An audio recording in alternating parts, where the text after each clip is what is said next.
इतिहास में कभी भी इतनी मात्रा में मेडिकल ऑक्सीजन की जरूरत कभी भी महसूस नहीं की गई है। इस जरूरत को पूरा करने के लिए युद्ध स्तर पर काम किया गया। सरकार के सभी तंत्र लगे। ऑक्सीजन रेल चलाई गई, एयरफोर्स के विमानों को लगाया गया, नौसेना को लगाया गया। बहुत ही कम समय में लिक्विड मेडिकल ऑक्सीजन के प्रोडक्शन में 10 गुना से ज्यादा बढ़ाया गया। दुनिया के हर कोने से, जहां कहीं से भी जो कुछ भी उपलब्ध हो सकता था, उसको प्राप्त करने का भरसक प्रयास किया गया, लाया गया। इसी तरह जरूरी दवाओं के प्रोडक्शन को कई गुना बढ़ाया गया। विदेशों में जहां भी दवाइयां उपलब्ध हो, वहां से उन्हें लाने में कोई कोर कसर बाकी नहीं छोड़ी गई। साथियों, कोरोना जैसे अदृश्य और रूप बदलने वाले दुश्मन के खिलाफ लड़ाई में सबसे प्रभावी हथियार कोविड प्रोटोकॉल है। मास्क, 2 गज की दूरी और बाकी सारी सावधानियां, उसका पालन ही है। इस लड़ाई में वैक्सीन हमारे लिए सुरक्षा कवच की तरह है। आज पूरे विश्व में वैक्सीन के लिए जो मांग है, उसकी तुलना में उत्पादन करने वाले देश और वैक्सीन बनाने वाली कंपनियां बहुत कम है, इन्हीं हैं। कल्पना करिए कि अभी हमारे पास भारत में बनी वैक्सीन नहीं होती तो आज भारत जैसे विशाल देश में क्या होता। आप पिछले 50-60 साल का इतिहास देखेंगे तो पता चलेगा कि भारत को विदेशों से वैक्सीन प्राप्त करने में दशकों लग जाते थे।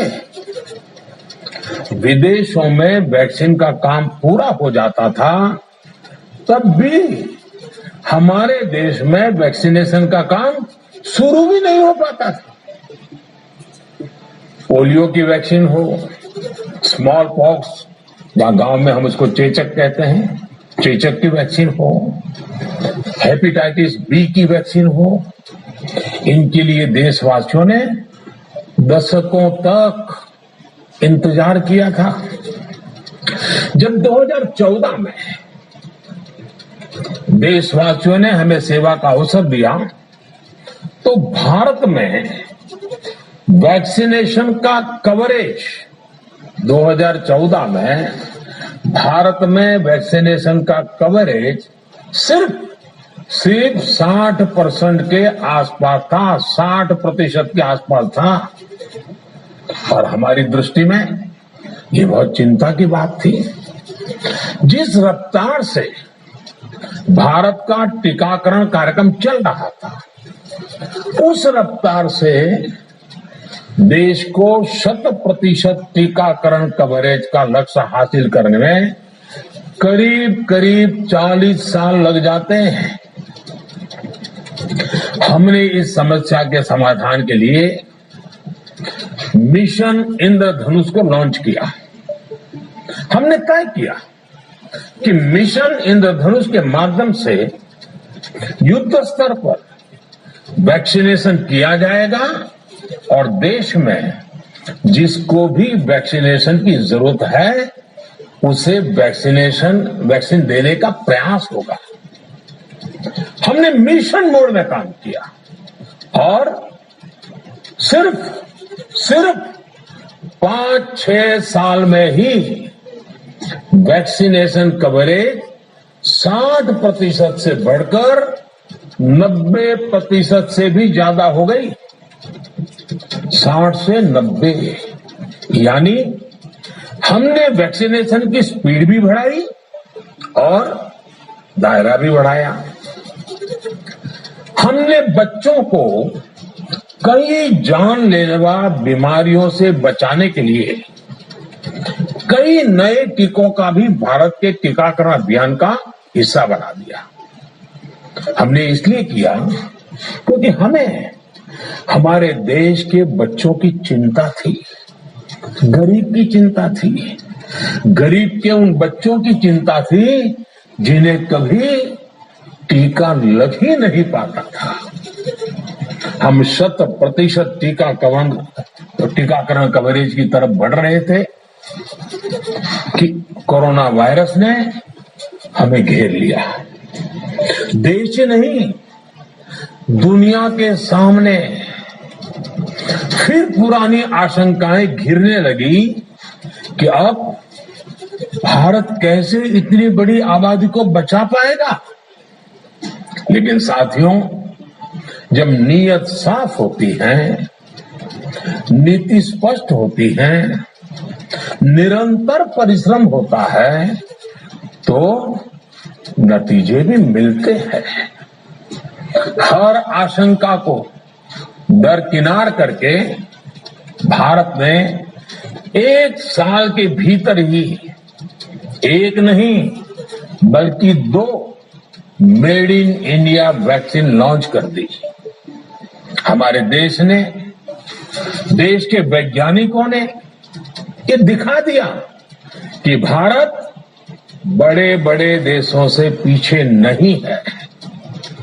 आज जब मैं आपसे बात कर रहा हूं तो देश में 23 करोड़ से ज्यादा वैक्सीन की डोज दी जा चुकी है। 23 करोड़। साथियों, हमारे यहां कहा जाता है विश्वासेन सिद्धि, विश्वासेन सिद्धि, अर्थात हमारे प्रयासों में हमें सफलता तब मिलती है जब हमें स्वयं पर विश्वास होता है।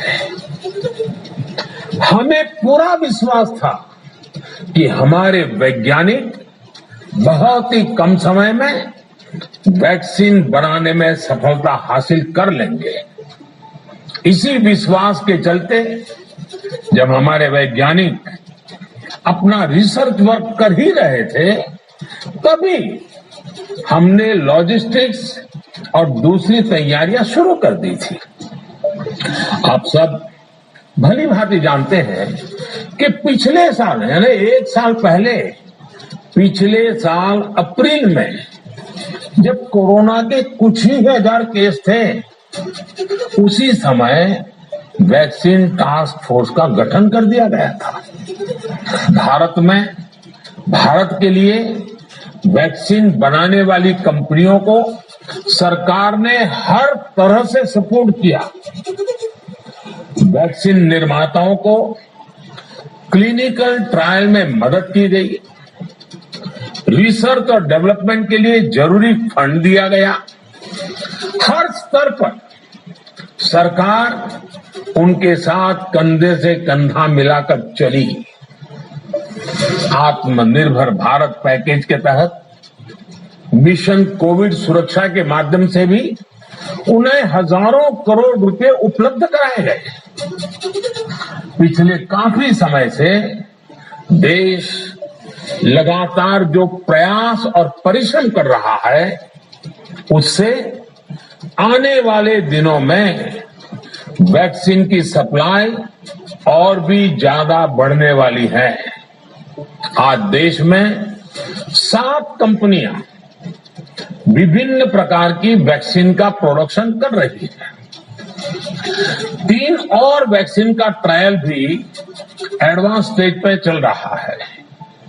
वैक्सीन की उपलब्धता बढ़ाने के लिए दूसरे देशों की कंपनियों से भी वैक्सीन खरीदने की प्रक्रिया को तेज किया गया है। इधर हाल के दिनों में कुछ एक्सपर्ट्स द्वारा हमारे बच्चों को लेकर भी चिंता जताई गई है। इस दिशा में भी 2 वैक्सीन का ट्रायल तेजी से चल रहा है। इसके अलावा अभी देश में एक नेजल वैक्सीन पर भी रिसर्च जारी है। इसे सिरिंज से न देकर नाक में स्प्रे किया जाएगा। देश को अगर निकट भविष्य में इस वैक्सीन पर सफलता मिलती है तो इससे भारत के वैक्सीन अभियान में और ज्यादा तेजी आएगी। साथियों, इतने कम समय में वैक्सीन बनाना अपने आप में पूरी मानवता के लिए बहुत बड़ी उपलब्धि है, लेकिन इसकी अपनी सीमाएं भी हैं।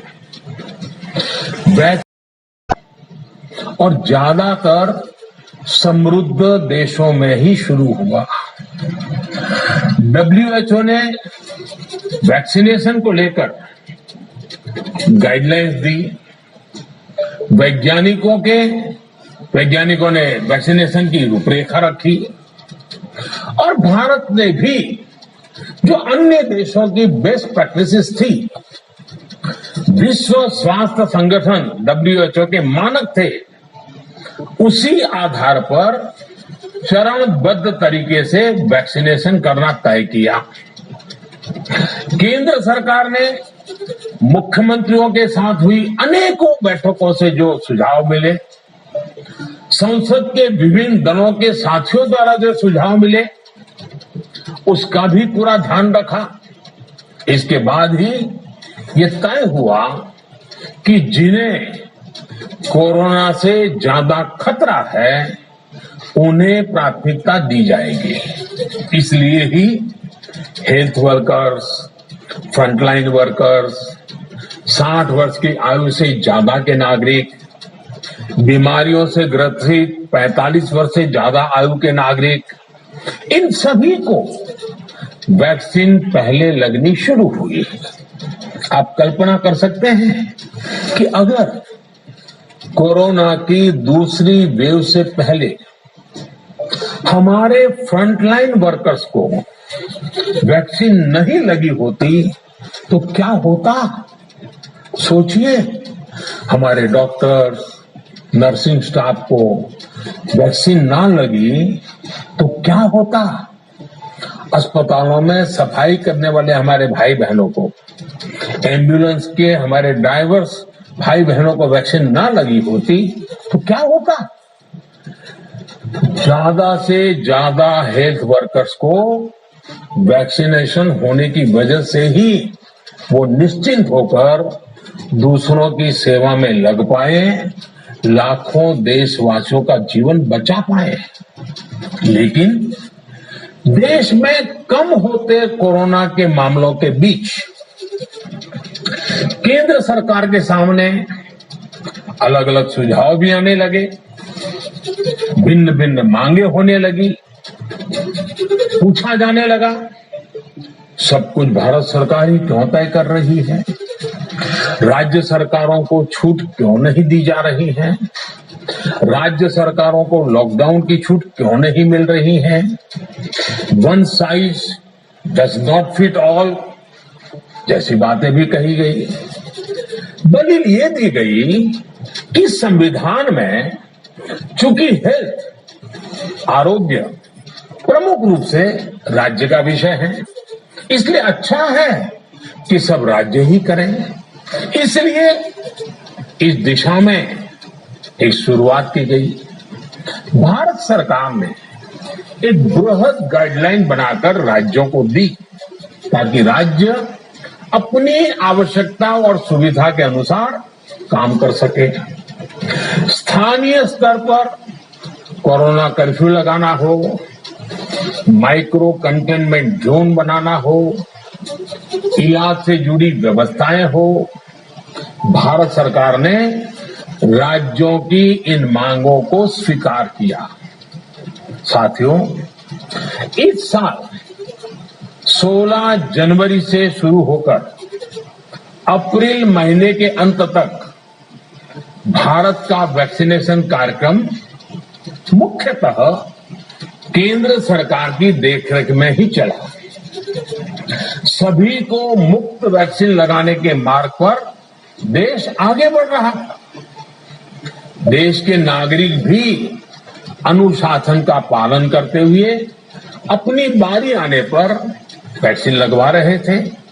इस बीच कई राज्य सरकारों ने फिर कहा कि वैक्सीन का काम डिसेंट्रलाइज किया जाए और राज्यों पर छोड़ दिया जाए।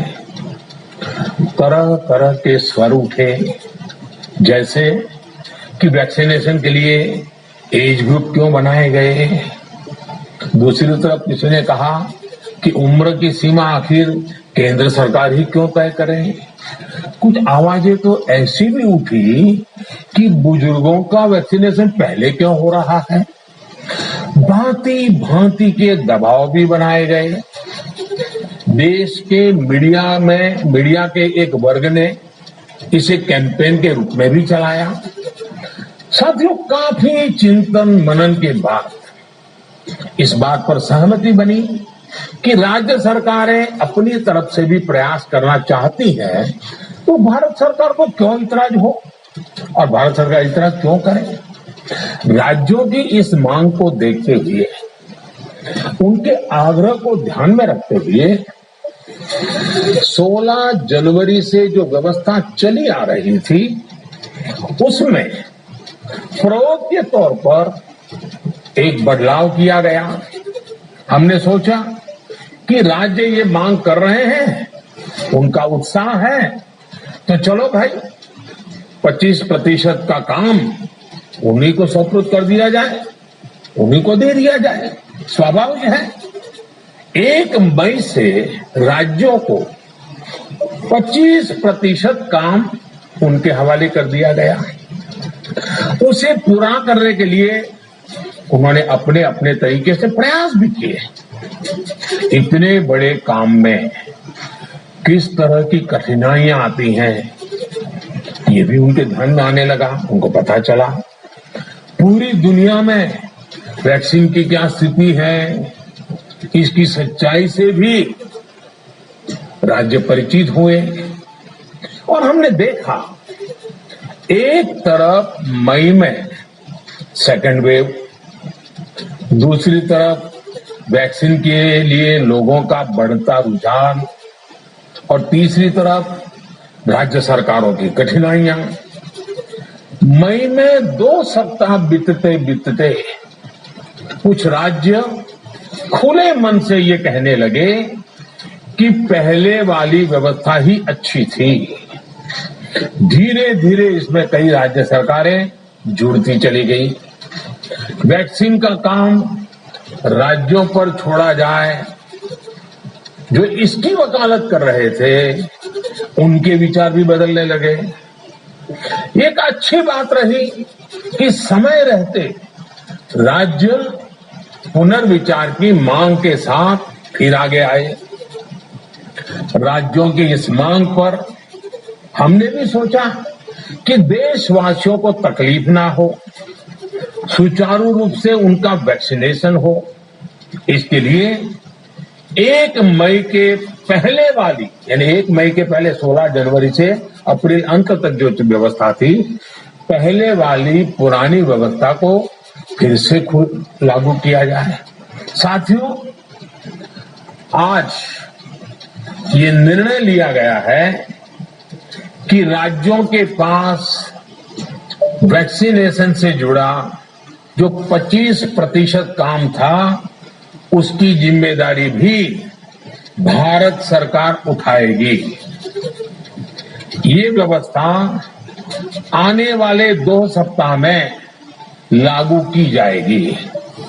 इन 2 सप्ताह में केंद्र और राज्य सरकारें मिलकर नई गाइडलाइंस के अनुसार आवश्यक तैयारी कर लेगी। संयोग है कि 2 सप्ताह बाद 21 जून को ही अंतर्राष्ट्रीय योग दिवस भी है। 21 जून सोमवार से देश के हर राज्य में 18 वर्ष से ऊपर की उम्र के सभी नागरिकों के लिए भारत सरकार राज्यों को मुफ्त वैक्सीन मुहैया कराएगी। वैक्सीन निर्माताओं से कुल वैक्सीन उत्पादन का 75% हिस्सा भारत सरकार खुद ही खरीदकर राज्य सरकारों को मुफ्त देगी। यानी देश की किसी भी राज्य सरकार को वैक्सीन पर कुछ भी खर्च नहीं करना होगा।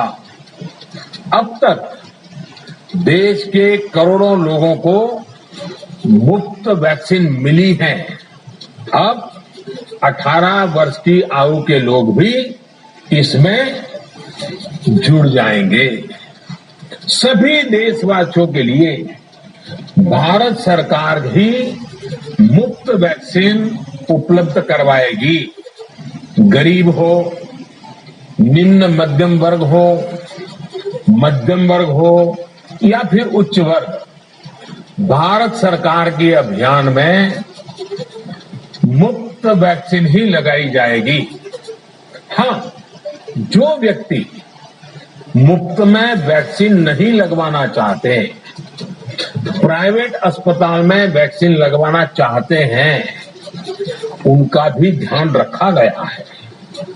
देश में बन रही वैक्सीन में से 25% प्राइवेट सेक्टर के अस्पताल सीधे ले पाए, ये व्यवस्था जारी रहेगी। प्राइवेट अस्पताल वैक्सीन की निर्धारित कीमत के उपरांत एक डोज पर अधिकतम 150 रुपये ही सर्विस चार्ज ले सकेंगे। इसकी निगरानी करने का काम राज्य सरकारों के पास ही रहेगा। साथियों, हमारे शास्त्रों में कहा गया है, प्राप्य आपदम न व्यथते कदाचित, उद्योगम अनु इच्छति चा प्रमत्तः। अर्थात विजेता आपदा आने पर उससे परेशान होकर हार नहीं मानते, बल्कि उद्यम करते हैं, परिश्रम करते हैं और परिस्थिति पर जीत हासिल करते हैं। कोरोना से लड़ाई में 130 करोड़ से अधिक भारतीयों ने अभी तक की यात्रा आपसी सहयोग, दिन रात मेहनत करके तय की है। आगे भी हमारा रास्ता हमारे श्रम और सहयोग से ही मजबूत होगा। हम वैक्सीन प्राप्त करने की गति भी बढ़ाएंगे और वैक्सीनेशन अभियान को भी और गति देंगे। हमें याद रखना है कि भारत में वैक्सीनेशन की रफ्तार आज भी दुनिया में बहुत तेज है, अनेक विकसित देशों से भी तेज है। हमने जो टेक्नोलॉजी प्लेटफॉर्म बनाया है कोविन, उसकी भी पूरी दुनिया में चर्चा हो रही है। अनेक देशों ने भारत के इस प्लेटफॉर्म को इस्तेमाल करने में रुचि भी दिखाई है। हम सब देख रहे हैं। हेलो,